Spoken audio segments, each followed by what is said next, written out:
Have you ever felt like you're really good at something, but turned out you are below average? Or have you ever met someone who's convinced they know everything, even when they clearly don't? Well, what if I told you that there's a name for this phenomenon? It's called the Dunning-Kruger effect, and it affects more people than you might think. This effect is a cognitive bias that can cause individuals to overestimate their abilities and skills, even when they are clearly lacking them. It's like when you see someone audition for American Idol and they think they're the next Beyoncé, but really they sound more like a screeching cat. Or when someone who's never taken a biology class thinks they know more about medicine than a doctor who's been studying for years. It's a fascinating phenomenon that can affect anyone, no matter how smart or experienced they are. To help us understand the Dunning-Kruger effect, let's take a look at a graph. On the x-axis, we have knowledge, and on the y-axis, we have confidence. As we learn something new, we can become very confident in our abilities, even if we only know a little bit. This is because we actually don't know how much we don't know. But as we continue to learn, we start to realize our limitations and our confidence goes down. However, as we become experts on a topic, our confidence levels can improve again, but we never gain the same level of confidence we had in the beginning. In study, David Dunning and Justin Kruger took a group of students and tested them in different areas.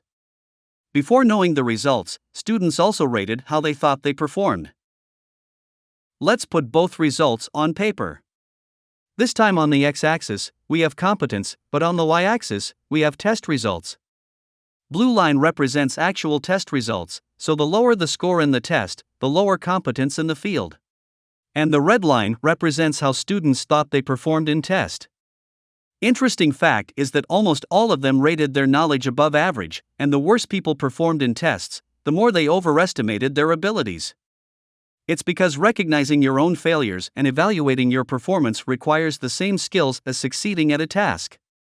So if you're not good at one, you're not good at the other.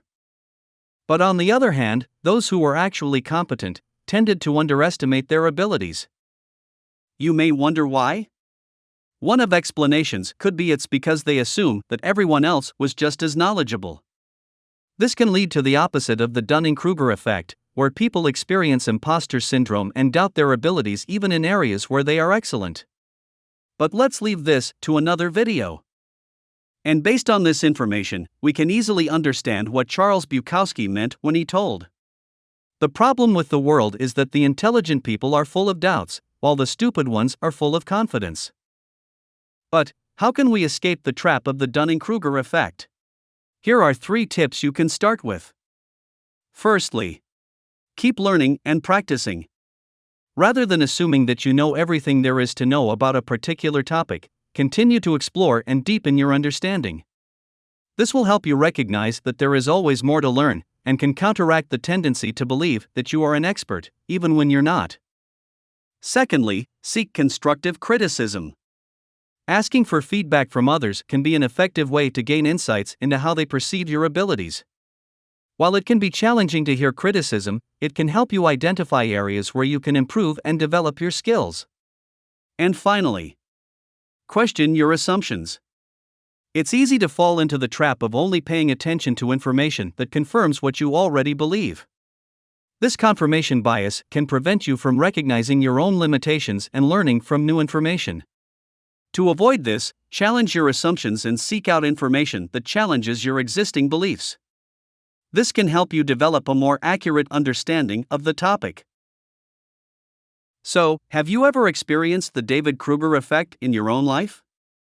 Or, maybe you're struggling with it right now without even realizing it?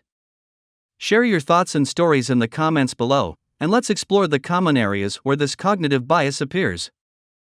And if you found this video helpful, don't forget to hit that like and subscribe button.